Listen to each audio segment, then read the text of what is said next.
The wind howled like a wounded animal, slicing through my thin sweater as I stood shivering on the back porch. My breath hung in the air, a fleeting ghost in the bitter December night, while the locked glass door mocked me with its view of warmth inside. I was 12, and my crime was taking too long to chew my piece. It wasn't the first time Dad's temper had flared over something small. Dinner had started like any other Tuesday, Mom's meatloaf steaming on the table, my little brother Timmy slurping his milk, and Dad's heavy silence filling the room like a storm cloud.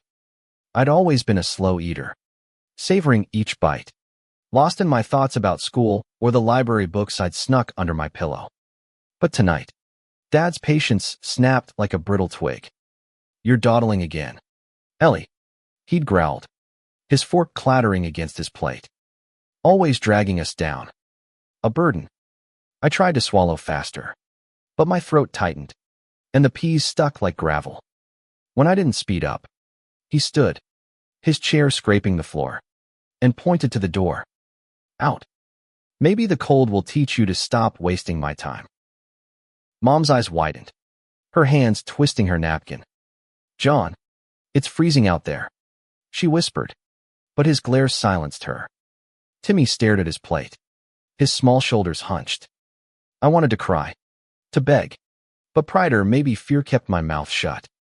I grabbed my sweater and stepped into the snow, the door locking behind me with a click that felt final. The backyard was a white wasteland, the snow piling up around my sneakers. My toes ached within minutes, and the wind stung my cheeks like a slap. I hugged myself, pacing to keep warm, my mind racing. Why did Dad hate me so much? Was I really a burden? The word burned worse than the cold, sinking into my bones. I thought of Mom's quiet apologies, her soft hugs when Dad wasn't looking, but they felt distant now, like a dream I couldn't reach through the glass. Inside, I could see them, Dad back at the table, eating as if nothing had happened, Mom glancing at the door every few seconds, her face pale. Timmy was gone, probably sent to his room. I wanted to pound on the glass, to scream, but I knew it would only make things worse. Dad's words echoed, "Freeze like the burden you are." I pressed my forehead against the icy door, my breath fogging the glass, and whispered, "I'm not a burden." But the words felt hollow, lost in the wind. As the minutes dragged on, my fingers grew numb, and my legs trembled. I thought of running to where? I didn't know. The neighbor's house was too far, and I had no coat, no plan. But then I heard it, a soft tap from inside. Mom's face appeared at the door, her eyes red, her hands fumbling with the lock. "Ellie," she mouthed, her voice muffled. "I'm so sorry."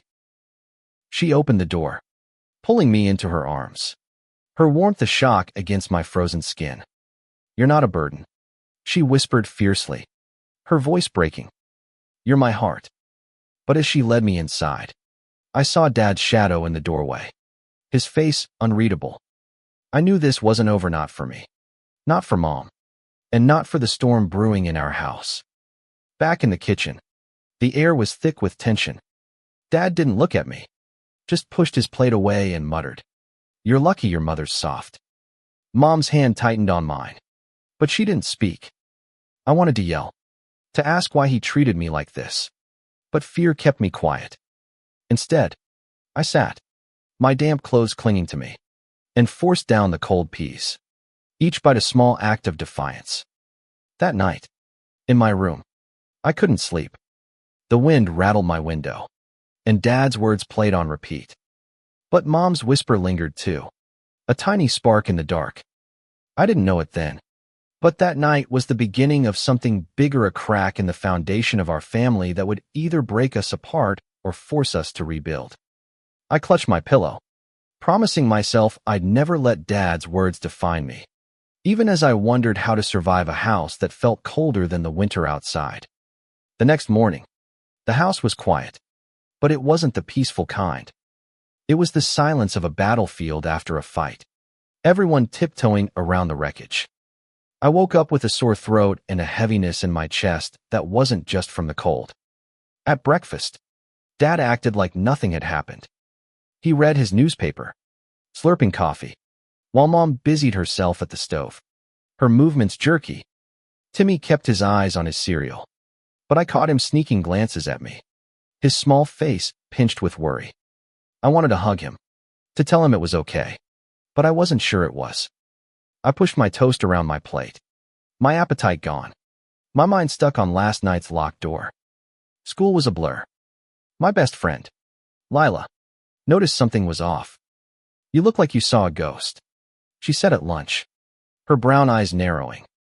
I forced a smile, mumbling about a bad night, but her frown told me she didn't buy it. Lila was the only one who knew about Dad's temper bits and pieces I'd let slip over the years. She never pushed, but her quiet presence was a lifeline. "You can always crash at my place," she whispered. I nodded, but the thought of leaving Mom and Timmy behind twisted my stomach. When I got home, Mom was waiting in the living room, her hands clasped tightly.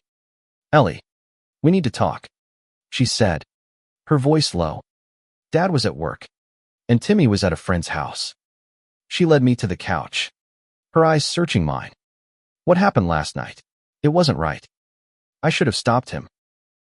"Then why didn't you?" The words slipped out, sharp and raw. Her face crumpled, and guilt hit me like a wave. "I'm sorry," I mumbled, but she shook her head. "No, you're right. I've let this go on too long." Her voice trembled, but there was a steel in it I hadn't heard before. She told me about her own childhood, about a father who ruled with fear, and how she'd sworn she'd never let her kids feel that way. "I failed you, Ellie, but I'm going to fix this." Her words were a lifeline, but they also scared me. Fix it how? Dad wasn't someone you just fixed. He was a storm, unpredictable and fierce. I remembered the times he'd been kind teaching me to ride a bike, laughing at my bad jokes, but those moments were rare now, buried under his anger. Mom promised we'd figure it out together, but as she hugged me, I felt the weight of her fear too. That night, Dad came home late, his boots heavy on the floor. I stayed in my room, pretending to read, but I heard their voices, Mom's low and firm, Dad's rising in defense. "She's just a kid, John," Mom said. "You can't keep doing this." His reply was a growl, too muffled to hear, but the slam of a door told me enough. I pulled my blanket tighter, my heart pounding. Mom was trying, but what if it made things worse? The next day, I found a note in my backpack, slipped in by Lila. "You're stronger than you know." It was simple, but it steadied me. At school, I started noticing things: how Lila's mom always hugged her, how other kids talked about their dads with warmth. It made me ache for something I didn't have, but it also lit a fire. I wasn't a burden. I was Ellie, and I deserved better. When I got home, Mom was on the phone, her voice hushed. She hung up quickly when she saw me, her smile forced. "Just a friend," she said, but her eyes darted away. I didn't push, but I felt something was shifting. That night, as I lay in bed, I made a decision. If Mom was fighting for me, I'd fight too. I didn't know how, but I'd find a way to stand up to Dad, to protect Timmy, to help Mom carry the weight. The winter was cold, but I was starting to feel a warmth inside me, a spark of courage that refused to die. The days after Mom's promise felt like walking on thin ice. Every creak of the house, every slam of a door, made me flinch.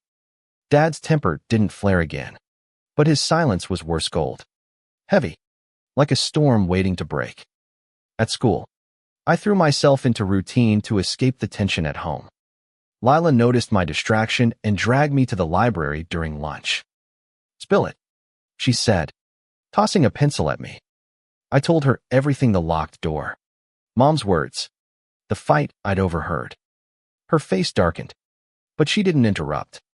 When I finished, she hugged me tight. "You don't have to go through this alone," she said. Her words stuck with me, a reminder that I had an ally, even if home felt like a battlefield. Mom was different now, less timid, more determined. She started small, signing me up for an after-school art club, something Dad had always dismissed as a waste of time. "You love drawing," she said, handing me a sketchbook. "Don't let anyone take that from you." I clutched it like a treasure, sketching in secret, each line a rebellion against Dad's control. But the tension at home grew. One night, Dad came home early, his face like thunder. He'd found out about the art club. "You're filling her head with nonsense," he snapped at Mom, his voice carrying through the walls. I hid in my room, clutching my sketchbook, listening as Mom stood her ground. "She deserves to be happy, John." The argument ended with another slammed door. But Mom didn't back down. I saw it in her eyes the next morning, a fire that matched the one growing in me. Timmy was struggling too. He'd started wetting the bed again, something he hadn't done since he was 5. I found him crying in his room one afternoon, his stuffed bear soaked. "Is Dad mad at me too?" he whispered. I hugged him, promising he wasn't the problem. But my heart ached. I started sneaking him snacks, reading him stories, anything to make him smile. It wasn't enough, but it was something. One day, I came home to find Mom packing a small bag. My stomach dropped. "Are we leaving?" I asked, my voice barely a whisper. She shook her head, but her eyes were bright with tears. "Not yet," she said, "but I'm talking to some counselor. We're going to figure this out." A counselor? The idea felt foreign, like something from a movie, but it gave me hope. Maybe there was a way out of this cold, angry house. That night, Dad didn't come home until late. When he did, he was quieter, almost subdued. I overheard him talking to Mom in the kitchen, his voice low. "I don't want to lose you," he said. My heart skipped. Was he sorry? Could he change? But Mom's reply was firm. "Then you need to try harder, John. For all of us." I went to bed with a mix of hope and dread, wondering if Dad could ever be the man Mom wanted him to be, or if we'd have to leave him behind. At school, Lila introduced me to her mom, Sarah, who worked at a community center. Sarah was warm, with a laugh that filled the room. When Lila told her about me, Sarah's eyes softened. "You're welcome here anytime, Ellie," she said.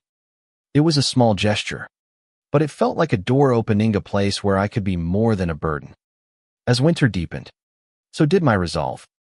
I started writing in a journal, pouring out my fears, my anger, my dreams. Each word felt like a step toward freedom. I didn't know what was coming, but I knew I wasn't alone anymore. Mom was fighting, Lila was there, and I was finding my voice. The cold outside couldn't touch the fire growing inside me, and I was ready to face whatever came next. Winter tightened its grip, and so did the tension in our house. Dad's moments of calm were fleeting, like sunlight breaking through clouds before a storm.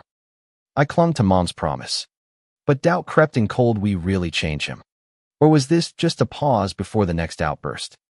Mom started taking me and Timmy to the community center after school, where Sarah ran programs for kids. The center was a haven brightly lit, filled with laughter and the smell of fresh paint. I joined the art club, my fingers smudging charcoal as I drew landscapes that felt freer than my life. Timmy played games with other kids, his shy smile returning. Mom volunteered, her face softer when she was there, but I saw the strain in her eyes when we went home. One evening, Dad caught us leaving for the center.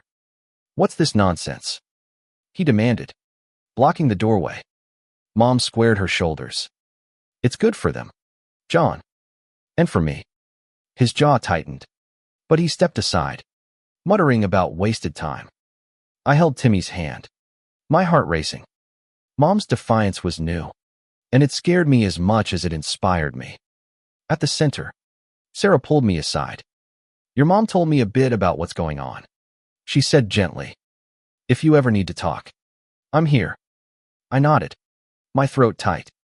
I wasn't ready to spill everything, but knowing someone else saw our struggle made it feel less heavy. Back home, things got worse. Dad's temper flared over small things. Timmy's spilled juice, my muddy shoes. One night, He yelled at Mom for being late with dinner, his voice shaking the walls. I took Timmy to my room, reading to him until he fell asleep. But I couldn't shake Dad's words. "You're all against me." Was he right? Were we pushing him too far? Mom's counselor meetings became more frequent.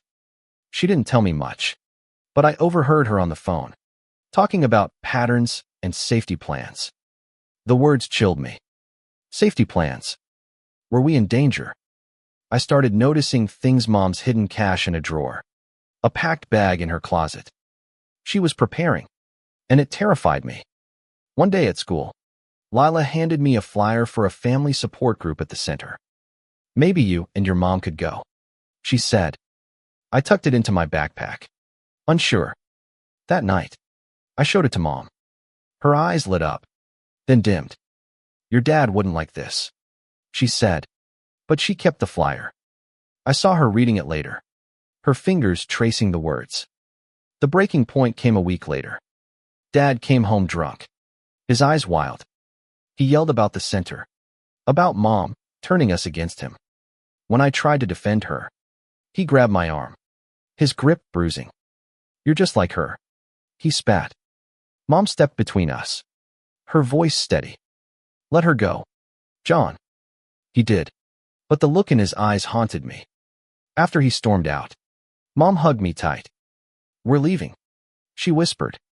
"Soon." My heart pounded, relief, fear, and guilt crashing together. What about Dad? Could he change? But as I looked at Timmy, curled up asleep, I knew we couldn't stay.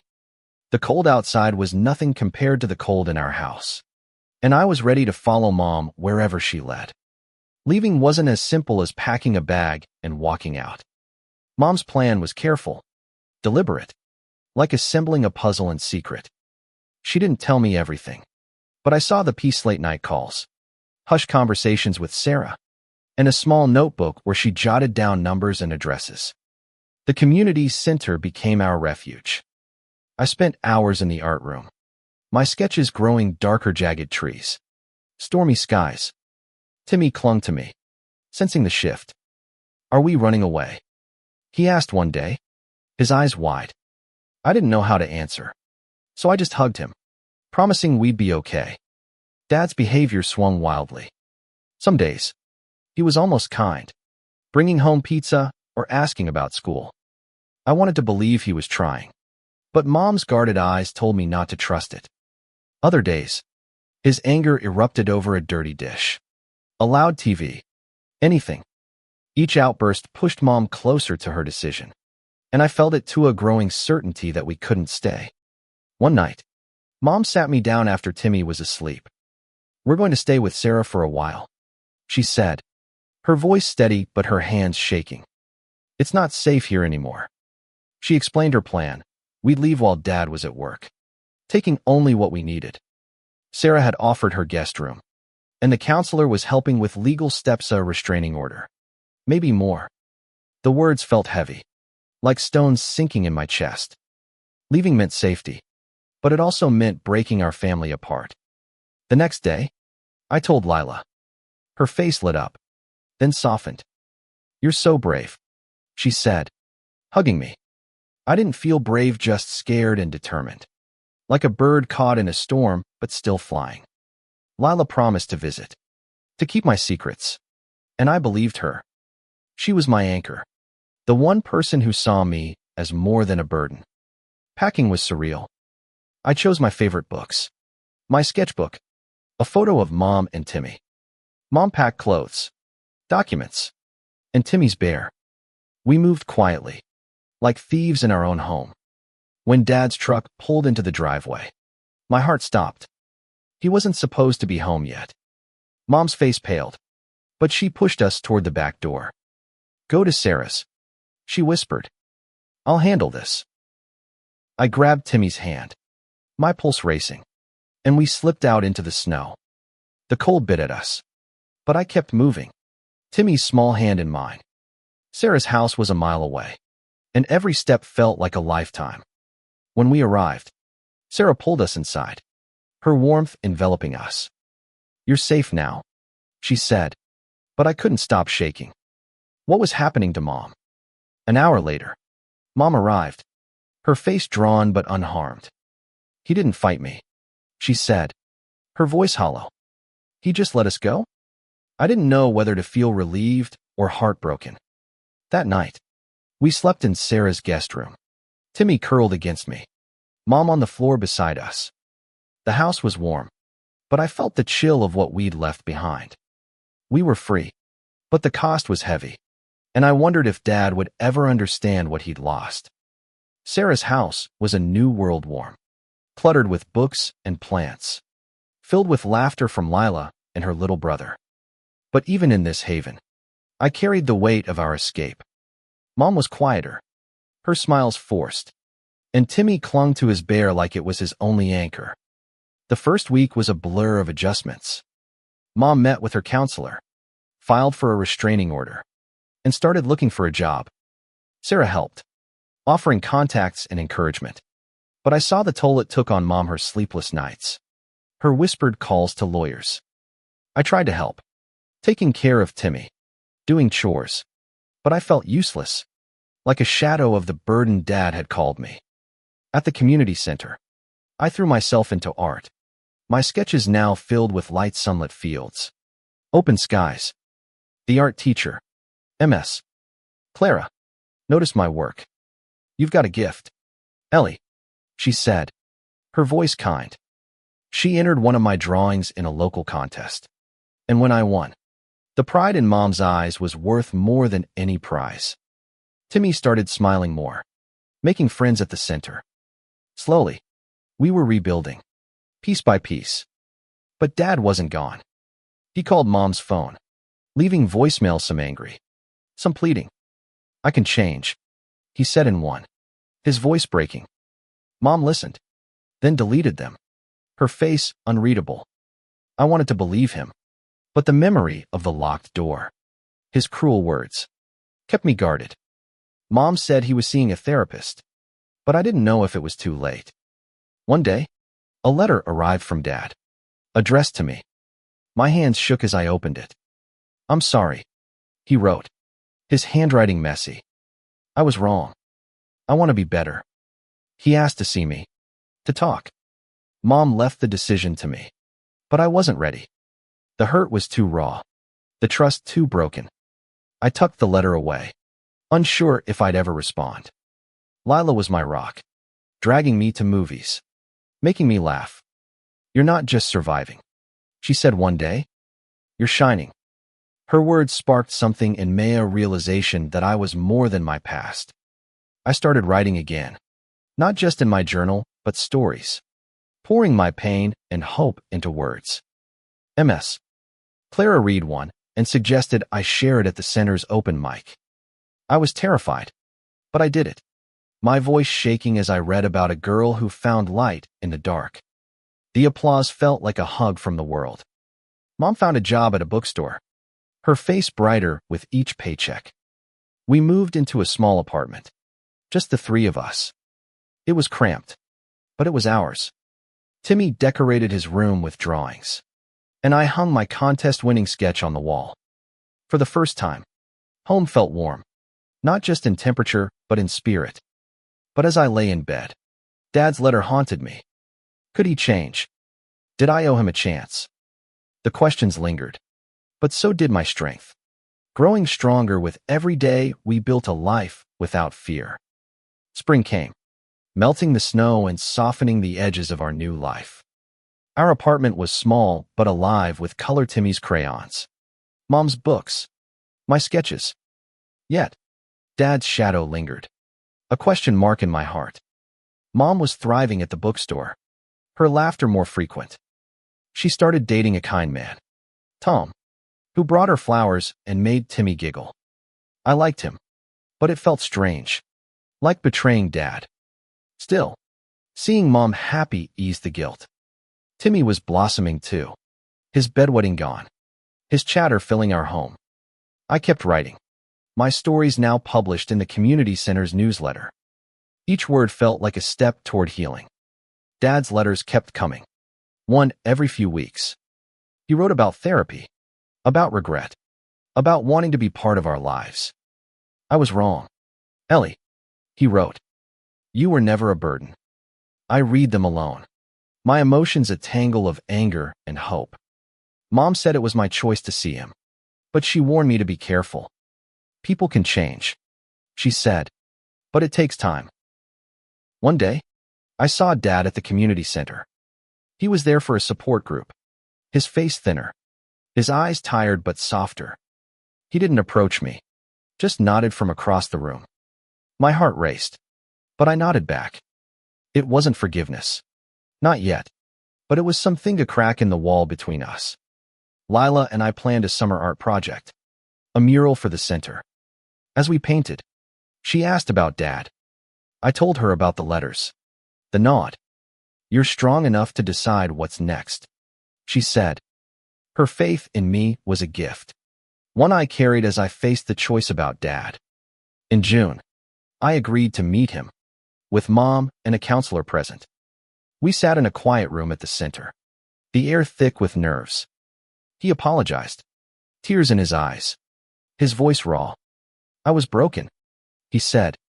I took it out on you. I'm trying to fix it. I listened, my heart torn. I told him about the pain, the fear, the locked door.